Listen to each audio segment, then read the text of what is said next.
नमस्कार, कैसे हैं आप। लद्दाख में भारत चीन सीमा पर जो टकराव चल रहा है, उसके बाद राहुल गांधी और सोनिया गांधी के बयान जिस तरह से भारत विरोधी आ रहे हैं, सेना के मनोबल को कमजोर करने वाले, उसने एक बार फिर अतीत को याद करने को मजबूर कर दिया है। जिस जम्मू कश्मीर लद्दाख को लेकर के भारत चीन और भारत पाकिस्तान के बीच विवाद लगातार बना हुआ है, वो सिर्फ यह कहकर कि ये नेहरू की देन है और लम्हों ने खता की, सदियों ने सजा पाई की बात कह देने से सिर्फ कश्मीर का मसला नहीं, कैसे कांग्रेस की अगुवाई वाली नेहरू की सरकार ने भारत की अखंडता, भारत की संप्रभुता की को ठेंगे पर रखा, वो देश को कभी बताया ही नहीं गया। क्या सुप्रीम कोर्ट के आदेश को सिर्फ राजीव गांधी ने बदला तुष्टीकरण के नीति के लिए शाहबानो केस में, या फिर भारत की जमीन चुपचाप नेहरू ने पाकिस्तान को दे दी, कश्मीर की नहीं, बंगाल, असम और त्रिपुरा से जुड़ा हुआ हिस्सा नेहरू ने पाकिस्तान के प्रधानमंत्री नून को यूं ही तस्तरी में सजा करके दे दिया। और जब यह मामला भारत में पता चला, कुछ रिपोर्ट आई, तो मामला सुप्रीम कोर्ट में गया और सुप्रीम कोर्ट ने सरकार से कहा कि सरकार ऐसा नहीं कर सकती, भारत की अखंडता से सरकार समझौता नहीं कर सकती और ये जमीन नहीं दी जा सकती पाकिस्तान को। तो संसद में नेहरू ने कानून बनाकर सुप्रीम कोर्ट के आदेश को ही पलट दिया। क्या इसकी जानकारी आपको थी? वरिष्ठ पत्रकार राम बहादुर राय, जो अपने लगातार उस दौर के उनके आर्टिकल को मैं पढ़ रहा था, 26 जून 1999, आज से ठीक 21 साल पहले उनके आर्टिकल हैं, जब करगिल युद्ध चल रहा था और करगिल युद्ध के दौरान भी कांग्रेस उसी ढंग से बयान दे रही थी जिस तरह से आज दे रही है। यही सोनिया गांधी तब भी कांग्रेस की अध्यक्ष थी और लगातार उस पद पे कुछ सालों के लिए अपने बेटे को सौंपने के बाद जब वो असफल साबित हुए तो खुद भागे और फिर सोनिया ने उस कांग्रेस अध्यक्ष के पद को लपक लिया। तो 1999 में जब भारत और पाकिस्तान के बीच करगिल युद्ध हो रहा था, तो इसी ढंग से सेना के मनोबल को कमजोर करने वाले बयान जब सोनिया दे रही थी, उसी वक्त तथ्यात्मक रूप से राम बहादुर राय ने जनसत्ता अखबार में जो रिपोर्ट दी थी, उस रिपोर्ट के मुताबिक, वो रिपोर्ट की एक किताब है जो राम बहादुर राय की नीति और राजनीति, उसके हवाले से मैं आपको बता रहा हूं। उस लेख में 26 जून 1999 को लिखते हैं कि बात 1958 की है, 1958 की है, ज्यादा पुरानी नहीं है। पाकिस्तान महीनों तक इलाके में गोलीबारी करता रहा। वो कौन सा इलाका है? जवाहरलाल नेहरू पर असर नहीं पड़ा। असम, त्रिपुरा, पश्चिम बंगाल की उस घाटी पर, उस पट्टी पर गोलीबारी रोकने के बजाय नेहरू ने नून से समझौता कर लिया। पाकिस्तान के प्रधानमंत्री थे फिरोज खान नून, और यह घोषणा कर दी, यह जमीन उसे दे दी गई। जनमत क्षुब्ध हो उठा। डॉक्टर राजेंद्र प्रसाद ने लोगों की भावनाओं का आदर करते हुए सुप्रीम कोर्ट की राय ली। राष्ट्रपति थे, उन्होंने सुप्रीम कोर्ट की राय ली। टकराहट नेहरू और भारत के राष्ट्रपति राजेंद्र प्रसाद के बीच चला करता था, और अपने देश की सबसे ऊंची अदालत ने राय दी कि भारत के किसी भी भूभाग को सौंपना असंवैधानिक है। इतिहास से ऐसा लगता है इन तमाम चीजों को गायब कर दिया गया है। नेहरू ने हट किया, जनमत और सुप्रीम कोर्ट की अनदेखी कर संविधान में संशोधन करा दिया। 26 नवंबर 1960 को लोकसभा और कुछ ही दिनों बाद राज्यसभा में संविधान संशोधन विधेयक स्वीकार कर लिया गया। बहुमत की सरकार थी, नया नया देश आजाद हुआ था। नेहरू एकदम से दिव्य पुरुष थे भारत की जनता के लिए, तो वोटिंग भी कांग्रेस को उसी ढंग से होती थी। संसद के इस फैसले को राष्ट्रपति ने 28 दिसंबर को मंजूरी दे दी। राष्ट्रपति के पास उसके बाद कोई विकल्प नहीं बचता है। हमारे संविधान का 9वां संशोधन कुछ हिस्से विदेशी सत्ता को सौंपने के लिए किया गया। अब सोचिए, वो राहुल गांधी कहते हैं कि चीन ने हमारी जमीन हड़प ली। उनके परनाना भारत की संप्रभुता का, भारत की अखंडता का कभी ख्याल ही नहीं किया। और जब ये सवाल उठता है नेहरू के लिए, तो लोग ये कहते हैं कि नेहरू पर सवाल उठाते हैं। इन सब चीज़ों की जानकारी न कभी अखबारों में हुई, जमीन से खिसक दी। वामपंथी पार्टी ने कांग्रेस की चाटुकार की भूमिका निभा ली, इतिहास थाम लिया, कलम थाम लिया, अखबारों का संपादकीय हिस्से पर कब्जा कर लिया, और उसके बाद इस तरह की चीज़ें भारत की जनता की मानस पटल से गायब हो गया। कमाल की बात देखिए कि मतलब एक प्रधानमंत्री बिना किसी मंत्रिमंडल के किसी सहयोग जानकारी से पाकिस्तान को जमीन सौंप देता है वो, और वो जमीन कश्मीर का नहीं है, वो जमीन बंगाल का है। मतलब असम, बंगाल, जो अभी जो बांग्लादेश है, वो जब पाकिस्तान, जब वो पूर्वी पाकिस्तान हुआ करता था, तो बांग्लादेश बना जो बंगाल के हिस्से को काट कर, आसाम के कुछ हिस्से को मिलाकर, त्रिपुरा के कुछ हिस्से को मिला करके उसी जगह पे उस जमीन को, वो बेरुवाड़ी इलाका का नाम था, बेरुवाड़ी को नेहरू ने थाली में सजाकर पाकिस्तान को सौंप दिया।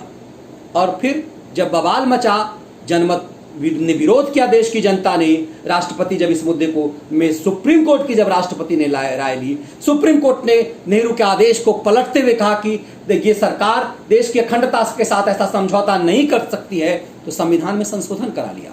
और वो लोग सीए जैसे मुद्दे पर आज देश को गुमराह करते हैं, तो ये समझ में आता है कि इस देश को किस तरह से खंडित करने की साजिश रची जा रही है। सत्ता में नहीं रहने पर कांग्रेस क्या क्या करती है। और उसके बाद जवाहरलाल नेहरू ने मेहरबानी से पश्चिम बंगाल के 24 परगना के इच्छामती नदी का तटवर्ती क्षेत्र जलपाईगुड़ी का बेरुवाड़ी, जलपाईगुड़ी आप देख रहे हैं, ये जलपाईगुड़ी आज भारत में जो है, उसी जलपाईगुड़ी का बेरुवाड़ी इलाका और कूच बिहार के टापुओं को पाकिस्तान को सौंप दिया गया। और चुपके से नेहरू ने यह फैसला ले लिया। आज भारत की संसद यह फैसला करती है, में प्रचंड बहुमत की सरकार जो है, सर्वसम्मति से संसद में फैसला हो जाता है, तब उसका ये विरोध करते हैं इस रूप से। राज्यसभा लोकसभा में हो जाता है, तब विरोध करते हैं। आप कहेंगे कि ये करवा लिया उन्होंने उस तरह से, मगर भारत इसकी अखंडता को खंडित करने के लिए, संप्रभुता को खंडित करने का फैसला सरकार ने नहीं किया कभी, भारत को बचाने के लिए, मजबूत करने के लिए। और नेहरू के समय में क्या होता है। इतना ही नहीं है कि आप देखिए कि अपनी भौगोलिक सीमाओं के बारे में जवाहरलाल नेहरू का नजरिया, चाहे अक्साई चीन का मामला हो, कक्ष जो नेफा जो अरुणाचल प्रदेश जिसे हम कहते हैं का ढुल मिल रहा है। अनेक बार संसद के जागरूक सदस्यों से उनकी झड़पें हुई, जो अरुणाचल प्रदेश सौंप देने का होता था। और 62 में भी वो अक्सर एकदम से सोए हुए थे। चीन 59 से लेकर लगातार अक्साई चीन इलाके में कब्जा किए जा रहा था, अरुणाचल प्रदेश के हिस्से को कब्जा कर रहा था। चीन, भारत जो है झुनझुना बजा रहा था, हिंदी चीनी भाई भाई। और ये सब जानता है, ये चीज़ें नहीं हैं, इस लेख में भी उन्होंने जिक्र किया है। और ये, मगर फिर भी इस बात को दोहराने की भी ज़रूरत है कि 85,000 वर्ग किलोमीटर का राजा हरि सिंह का क्षेत्र था, राज था जम्मू और कश्मीर, जो लद्दाख, जिसका हिस्सा लद्दाख भी था। और वो भारत का तमाम रजवाड़ों में सबसे बड़ा राज्य था। जब भारत सरकार ने और पाकिस्तान में मिलने का फैसला रजवाड़ों के लिए था, तो एकमात्र जम्मू कश्मीर ही वो क्षेत्र था जिसका फैसला नेहरू करना चाह रहे थे। 550 देशी रियासतों का फैसला सरदार पटेल के जिम्मे था, और सब उन्होंने सल्टा दिया, एकमात्र नेहरू का था। और कहा जाता है इस लेख के मुताबिक कि हरि सिंह के साथ नेहरू के रिलेशन अच्छे नहीं थे, वो एक बदले के भाव में हमेशा रहते थे।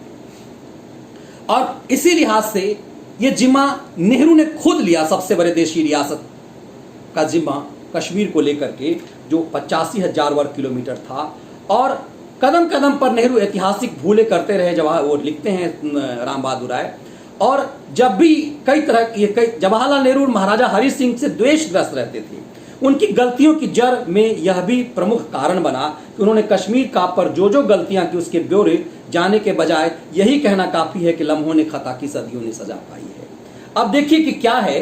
दरअसल जब कश्मीर को लेकर के राजा हरि सिंह ने भारत की मदद मांगी, और भारतीय सेना जब कश्मीर में अंदर घुसी पाकिस्तान के हिस्से को लेने के लिए, पाकिस्तान ने जो कश्मीर पर कब्जा कर लिया था, तो लॉर्ड माउंटेनबेटन की सलाह पे नेहरू संयुक्त राष्ट्र संघ चले गए और उसके बाद वहीं पर युद्ध विराम करके उसी को मान लिया गया, नियंत्रण रेखा को ही अंतर्राष्ट्रीय सीमा मान लिया गया।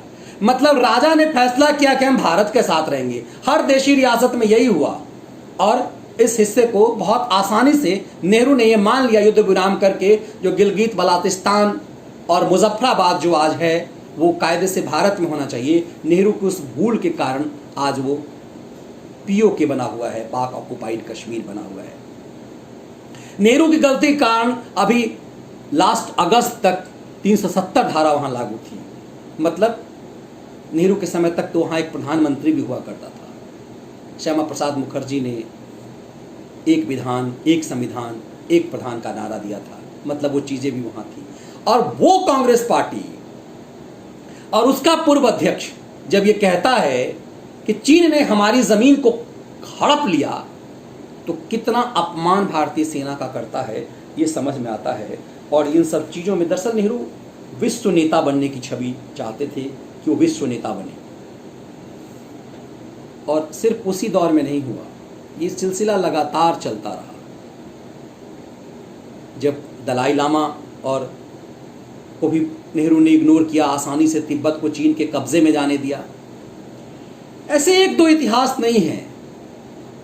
जब 1965 में भारत लाहौर तक पहुंच गया था, बहुत आसानी से शास्त्री के समय में वो जमीन वापस दे दी गई और माना जाता है कि शास्त्री की उसी के कारण मौत हुई। सवाल अहम ये है कि वो कांग्रेस पार्टी सवाल उठाती है और उसके अतीत को, भारत की अखंडता को खंडित करने वाले उन अतीतों को छुपाया गया है। ये देश की, मुझे नहीं लग रहा कि आज की जो जनता है, आज के जो नागरिक हैं, जो वोट देते हैं या फिर जो वोट देने के आगे जिनकी उम्र होने वाली है, उन्हें ये 1958 की बात पता थी कि किस तरह से पाकिस्तान के प्रधानमंत्री फिरोज खान नून को चुपके से नेहरू ने आसाम, बंगाल और त्रिपुरा के इलाके वाला कूच बिहार के उस इलाके को, जलपाईगुड़ी कूच बिहार की का जो इलाका है, बेरुवाड़ी इलाका, वो पाकिस्तान को सौंप दिया। किसने हैसियत दी आपको? और संविधान में संशोधन भी करवा लिया कि आप दे दिया। और वो सवाल उठाते हैं आज। उनकी गलतियों की सजा देश भुगत रहा है आज। ऐसे में निश्चित रूप से ये समय है देश की सेना के मनोबल को बढ़ाने का। ये समय है भारत के आत्मसम्मान, भारत के गौरव को बढ़ाने का। भारत के बलिदानी सिपाहियों के सम्मान में इस बात की ज़रूरत है कि आज की तारीख में हर सबको, एक समझदार नागरिक, एक समझदार देश युद्ध से बचता है। ऐसे देश जिसके साथ आपका टकराव नहीं है, उसका आर्थिक बहिष्कार की ज़रूरत है। उसको खुद कीजिए, अपने दूसरे संबंधित देशों से आप करवाइए। यदि आपकी ताकत इतनी है तो दुनिया के देशों को भी समझाइए। और यदि वो नहीं मानता है तो आखिरी विकल्प तो युद्ध है, वो श्री कृष्ण ने भी समझाया था। लेकिन जब तक उसे बचा जाए। मगर इतिहास की भूल से सीख तो जरूर लेनी चाहिए। और उन्हें तो बोलने का कतई अधिकार नहीं जिन्होंने भारत की अखंडता से समझौता किया। इसीलिए जब कभी भी राहुल गांधी बोलते हैं तो कांग्रेस को और कमजोर कर देते हैं, क्योंकि देश ये जानने की इच्छा रखने लगता है, जिज्ञासा रखने लगता है कि नेहरू के काल में ही नहीं, राहुल गांधी के पूर्वजों ने किस तरह से इस देश की, अपने जिद में इस देश की अखंडता के साथ खिलवाड़ किया है। परिवारवाद, वंशवाद पे चलने वाली ये पार्टी सवाल करती है। जो अपनी एसपीजी के लिए इस कदर चिंतित रहती है, उसे सबसे बड़ा मुद्दा देश का बना देती है कि वो एक साधारण सांसद हैं, उन्हें एसपीजी की सुरक्षा चाहिए। देश में और किसी को नहीं चाहिए, उन्हें एसपीजी की सुरक्षा चाहिए। जो एसपीजी के मुद्दे को इतना बड़ा बना दे, जो अपने लिए जीता हो, देश की अखंडता के लिए कोई मायने नहीं रखता हो, उसकी बात देश की इतनी गंभीरता से सुनेगी। और इसीलिए दुर्भाग्य इस बात का है कि इस देश की विपक्ष की ताकत इतनी कमज़ोर हो रही है। लोकतंत्र में ये अच्छी बात नहीं है, लेकिन जब राहुल देश के साथ खड़े हुए नहीं दिखते हैं और ऐसे सवाल करते हैं तो उन्हें अतीत की याद दिलानी बहुत ज़रूरी है। उन्हें याद दिलाने की ज़रूरत है कि 1958 में कैसे नेहरू ने तस्तरी में सजा कर पाकिस्तान को, पूर्वी पाकिस्तान से सटे हिस्से जो अब बांग्लादेश में है वो दे दिया। कश्मीर ही नहीं, बंगाल के हिस्से को भी। यदि विश्लेषण आपको पसंद आए तो ज़रूर चैनल को सब्सक्राइब, लाइक और शेयर ज़रूर कीजिए।